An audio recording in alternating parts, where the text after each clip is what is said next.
welcome to another Warcraft 3 audio commentary. I hope you enjoyed that introduction music. That was a song written and played, I believe, by Jake, my friend.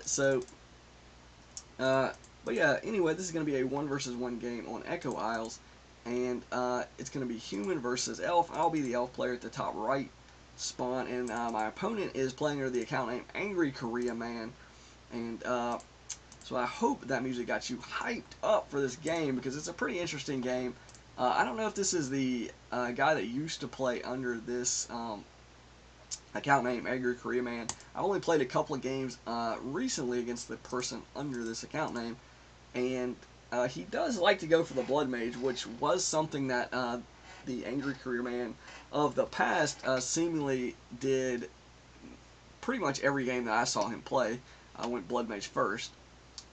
Replays wise. But yeah, you'll notice I'm doing a proxy Ancient War build between his main base and his expansion and or mercenary camp. This Ancient War is pretty good at scouting, seeing this, any creeping that's going to come.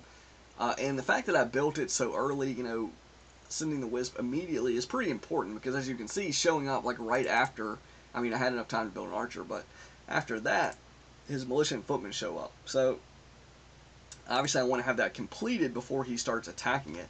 Now, I'm going to do some bad execution here, bad micro. Going to lose his archer. Actually, I had forgotten I built a second one there for a second, trying to get this Panda coming.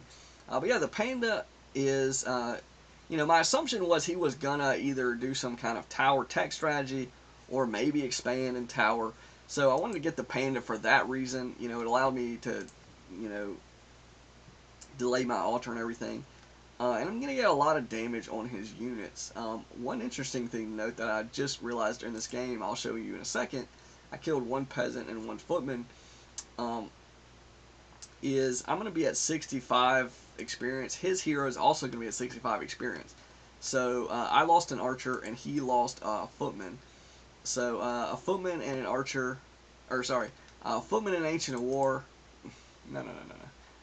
A peasant and a footman are going to have the same experience gain as an archer and an Ancient of War. So that's just a little bit of an interesting tidbit. Obviously, if a footman and an archer are the same amount of experience, I'm not sure if they are or not, but if they are, assuming they're both like the first tier 1 unit, then that means a peasant and an Ancient of War are the same amount of experience. So now that's an if. I'm not sure, but anyway, I'm gonna kill another footman. Pretty decent, damage. But I didn't get to steal any of these creeps. I did get to steal the Ring of Protection, which was useful. But and I did get to shoot off the last breath of fire before he mana siphoned me, which was a little bit of a shock. Lucky surprise for me. But my macro is not that great in this game. I built 2 more Ancients of War towards the tavern. A little bit less aggressive, but still a little bit less aggressive than this one was. But I sold my town portal at the shop here. I'm going to staff back. Probably would have been a little bit more time efficient if I would have just town portaled back and then staffed to like a huntress or something over here, or a wisp if I had one over here. But it's going to take me a second. But anyway, I would have gotten less gold, but I don't really, at the moment, I'm not really low on gold. So, but anyway, back to what I was saying, macro-wise, if I had like 2 or 3 huntresses here, that would be much stronger. If I had this huntress here a little bit sooner while he was building the towers, look at these peasants. There's 2 peasants that are damaged. He actually missed one of them with a regen scroll, so that was lucky for me. But it looks like these towers are going to finish. The Arcane Tower is nearly complete. He's got Banish, he's got Mana Siphon, so as soon as I show up, he's Mana Siphoning me, and now I'm only at 84 mana, and I just pull back. Like these footmen, there's one that I can maybe get the kill on, but that they're sort of expendable now. What I really wanted to kill was the peasants or the towers, so not being able to do that, I'm just going to pull back and sort of creep my own expansion and throw one up, hopefully. So I do that. And he is going to harass me a little bit with the Blood Mage, which is annoying. He's at full health, so he can do that pretty well. He's got plenty of mana. He can mana siphon, obviously. So that's, you know, I didn't micro-wise, I did a bad job there. I let him hit me with a mana siphon for a really long time without moving much. So he could have brought his footmen actually behind as he distracted me and sent them to check around my expansion, but I actually haven't started building it yet. So, I mean, alternatively, he can go for the wisp. But I've actually started to build some glaive throwers. So basically, as I had planned from the start in this game, just to be hyper aggressive, because I thought, you know, he was gonna be going sort of light on tier 1. He actually, you know, he got actually a decent amount of footmen, honestly, compared to what I've usually seen. But at any rate, generally what human players like to do with this type of strategy is once they get their sort of expansion secure, they like to immediately tech as quickly as they can and try to get up into some, you know, teched up army that's really annoying to deal with, obnoxious, you know, behind all these towers, you know, whether it's like mortars or siege engines or even like flying machines in the case that I don't have enough anti-air. I guess a Panda, I would not expect him to go for flying machines, of course, but you know, you can still, like, they're fast moving, so you can still be really sort of a nuisance with them if he wants to. You know, just have like, you know, 6 to 12 of them just flying around, you know, harassing my base, if, you know, making me build some towers or something, making my hero go back there or whatever. So, but anyway, I'm going for the glaive throwers because I know that he's spent a lot of resources on towers. I suspect that he's going to sort of slack off on the unit production. He's building one footman here, but in terms of, he hasn't been continually massing out footmen.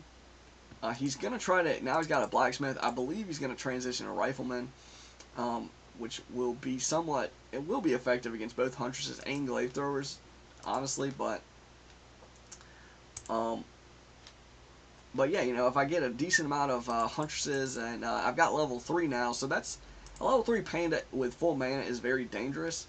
And now I make the decision, instead of going for his expansion, which, you know, only really has like towers in his town hall here. The towers are heavy armor, so they're not the greatest targets. The towers are like out in the front, so, you know, I don't know if I can outrange these towers and hit his base, at least from the front, maybe from like the side, I don't know, this side. But anyway, I decided just to go for his main. I suspect the tower positioning will be a little bit more favorable for me. Also, there is a lot of farms, there's a shop, there's an altar, there's a lot more sort of tempting targets in his main base. Plus his tech. If I kill his keep versus killing his town hall at the expansion, you know, that's going to mess up his tech. So, but yeah, I picked up a wand of lightning shield as well from the creeps. That's going to be very useful for me. The fact that he doesn't have flame strike here makes this much easier. I don't have to like worry about getting flame striked on the glaive throwers. Mana siphon is actually very annoying, but since I came in with full mana, it doesn't completely destroy me. And since I hit the base where his army wasn't, that's another important point. Boom, Breath of Fire level 3 is just a monster against militia, against footmen. The lightning shield is going to sort of help me clean this up a little bit too. I did some damage to my own unit, but sadly, but I am going to get that kill on his blood mage. So now he's got this altar, which is actually already damaged. If I take this altar out, that's it. He's not going to be able to take to tier 3. He's not going to be able to rebuild his heroes quickly. And he's going to, if he wants his hero back, without towering in it, he's going to have to get that altar rebuilt, which is going to be another cost that he doesn't, you know, he's in trouble in lumber. He's only got 170 something lumber. He's only got about 50 gold. So he is hurting on resources despite having this advantage, this expansion advantage. And I actually have built an expansion myself, which I finally have moved to in the position to start mining. So yeah, I finally get the last hit on that altar. I kill it. Breath of Fire here, doing some serious work on these rifles. So yeah, now I decide to go for these farms. Again, they only have 550 hit points, 6 armor. Compare that to like 2,200 for a keep. You know, they offer the same amount of, well, sorry, they offer half as much food as a keep, but you know, you multiply the farm hit points 550 by 2, that's only 1,100, you know, 1,100. So half is, you know, 2 farms has half as much hit points as a keep with level 1 masonry upgrade. With them both having level 1 masonry, I don't know if it's probably the same with no masonry upgrades, but Anyway, in terms of doing damage, knocking out a supply a lot of times is going to be very bad for him. I mean, he's still got 42 food to work with here. If I kill this farm and this farm, that get him down. But with the expansion, he's got some supply to work with. But once he gets his hero and a handful of units, he's going to be pushing up against a supply block. Being supply constrained by his supply if he doesn't rebuild any farms. And if he does rebuild the farms, like I said, that's more cost. He's gonna have to put up a bunch of farms. So he's, at most right now he's looking at 42 food if he can get there with his army. And he hasn't been destroying any of my buildings. So if we look here, I've got a max of 70 food. So assuming, and again, I've got the expansion now to sort of afford to get up to that sort of size army. So yeah, looking at the food counts now, I've got about a 28 food potential advantage on him if we both hit our max food count right now. I mean, based on the farms that we have. And now he lost another farm, so it's down to 36. If he loses his keep, it's going to be down to 26. No, sorry, 24. So yeah, that's and again, this sort of was a good example of how to attack this strategy.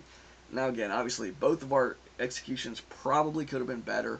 Would it have been better for me to only build one archer and then, maybe build another Ancient of War, or just build two Ancients of War and then maybe get an archer, maybe not, but just have two Ancients of War here and try to then get a Hunter's Hall at my base? Maybe. I didn't really talk about it, but doing that sort of proxy push where I did, instead of on like the right side of to the right of his main base, between his base and mine, that it runs the risk of him just running right to my main base and tower rushing me. If he does that, and my proxy is like, not only is it not between his base and mine for scouting purposes, for like sort of intercepting him purposes, it's also going to be, way across the map. So every unit that comes out of there is going to have to walk all the way to my main base if that's where the action is. So if the action's, right there by the Ancients' War, or in his base, or at his expansion, or, at the mercenary camp, or whatever right there, then it's good, arguably good to have an Ancient War or two at that position. But on the flip side, if sort of he makes decisions that, he decides to tower push my main base, that's going to put the action in my main base. So that's going to be a major problem. So it's actually a big risk to do this. I didn't know, I just expected he wasn't going to do that to me. But it's not, if we played again, if I was on the same account, or, if he scouted and saw that sort of same strategy, he might adjust and say, okay, I'm not going to go, fight this Ancient of War. I'm just going to ignore it. I'm going to go straight to the elf base. He can't move that Ancient of War like all the way back to his main base. And if I send the Ancient of War at his main base, it's not that big of a threat, honestly. I mean, it's it's going to get some damage, but if he's got an arcane tower, they're hitting it, and he potentially has 10, 15 militia he can pull while it's uprooted. Heavy armor, not fortified armor. It's like a bear with 2 armor, sort of functions that way, like a 2 armor heavy melee unit. So when it's uprooted, so really slow. So it really limits me. Once I sort of commit to that, transitioning to something different is, I mean, the Ancient of War is either there or I cancel it. So and then I can move it really slowly to like maybe his base or something, or maybe to creep like his camps if I want to do that. But I wouldn't have time to do that if he just runs to my base and starts towering. I'm not gonna have time to creep like a Murloc camp or the mercenary camp. I could probably get the green camp there, but that and then I'm gonna have to town portal and try to defend my base with maybe no Ancients of War there. So it's sort of a toss up as far as this strat being viable. If they know it's coming, a human player, they actually, if they really know it's coming, they could probably just militia and stop the Ancient of War from finishing. So, it's pretty easily countered if with like perfect information.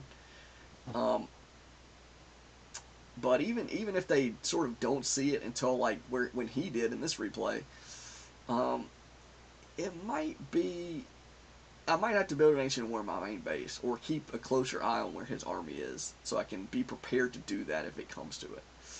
Um, I don't know. The Blood Mage isn't really good against, like, probably the Blood Mage isn't really amazing at doing that kind of tile rush, but Banish isn't terrible, like, in terms of, like, stalling for time. Banish is pretty solid. So it would be interesting to see, like, some high-level players, like, doing these strategies and seeing, you know, which would work. I mean, I guess you can just watch high-level replays, like pros, and see if the elf ever does try to be this aggressive with a proxy ancient war. I mean, they might not always know like the best strategies. It's hard to say, but I'm sure, you know, some high-level players have considered strategies like this, and they probably say, "Oh, it's just too risky. You know, I'd rather just creep up myself and, you know, go from there." But I don't know. Uh, but yeah, you'll frequently see the elf players just, you know, ancient war creeping themselves. I don't think I've ever seen any time recently where an elf player has like been that aggressive with like ancients of war building near like a human base, or really any other race's base. So um, except for actually Orc, I don't know if he's like a pro player, but I saw a game with Grubby where he's got an audio or a stream, sorry, a game where he streamed on YouTube on his channel where or at least posted there, where he was playing against um, an elf player that likes to do proxy ancient war demon hunter archer pushes, a little bit different with a demon hunter versus a panda, but the concept was still the same. He was trying to be very aggressive because in his opinion, or sort of what he said in the chat, was that orcs like to single burrow tech, so he feels like he can sort of punish them for that by doing this sort of build ordinance. He's probably right. I mean, I would assume so. But Grubby was able to, you know, with some amazing unit control and micro and sort of decision making, he was able to save himself in that game that I saw. Um, I think he had seen the strategy by this guy before, so he sort of, you know, once he saw it, he was like, oh, okay, and then he, you know, sort of played accordingly. But I mean, that's Grubby, like one of the best players. So you know, in terms of defending that, it did look pretty grim for him for quite a while, but you know, eventually he was able to break out of that. And again, like I said, with really amazing unit control, like, you know, I don't think an average player would have been even have a shot, you know, to have to survive more than like 10 minutes against that push, given all the other sort of things that happened, you know, context of the game. Um, so yeah, but anyway, we can look through the score here. Unit score, he actually produced more. A lot of those were probably workers. I killed way more units than he did. Buildings raised, did way more. Obviously, I had glaive throwers, and he had a bunch of footmen and stuff. Largest army, I ended up, you know, ahead of him, but probably in like the early to mid game, he had me beat on the army size, or I mean, at least the largest food count. Uh, you know, he did have like 5 or 6 footmen at some point, I think, and plus the towers. You know, it's going to be really frustrating trying to overcome that. But and then we've got the Panda. Again, I sort of like a level 3 Panda versus a level 3 Blood Mage. Uh, it's a little bit easier. Like, if you're really, really good with the Blood Mage, though, he can be amazing. Like, I don't know what this guy's APM was. I don't want to say he was, like, a bad player, because he was getting Mana Siphons off and stuff. He missed a couple of timings with the Mana Siphon where he could have, you know, stopped, like, one Breath of Fire or something. Um, but yeah, if you're really good with a Blood Mage, his ceiling is actually pretty high. I mean, you know, if you can sort of kite and get good Mana Siphons and throw out some banishes and stuff. You know, banish has like no cooldown, I don't think. So, you know, you can stand. I mean, he's got decent move speed, decent attack speed, decent damage output. You can be really, you know, you can be really a really solid hero. His ultimate is like one of the high tier. You know, it's up there with like Infernal and metamorphosis and stuff. Not that he was anywhere near getting it here, but that's sort of the draw. If you do get it, you get high level mana siphon. You most likely will have mana whenever you get it. Flame strike, decent. Banish, decent. So the stats, decent. So yeah. But in terms of getting level 3 and coming into a battle, if he's got mana siphon and banish, he doesn't really have burst damage. He's got like support spells, and with flame strike, he would sort of have burst damage, but again, Breath of Fire is a little bit harder to sort of micro against in battle. Like, I can throw out Drunken Haze and Breath of Fire and, boom, boom, really fast, like 2 seconds.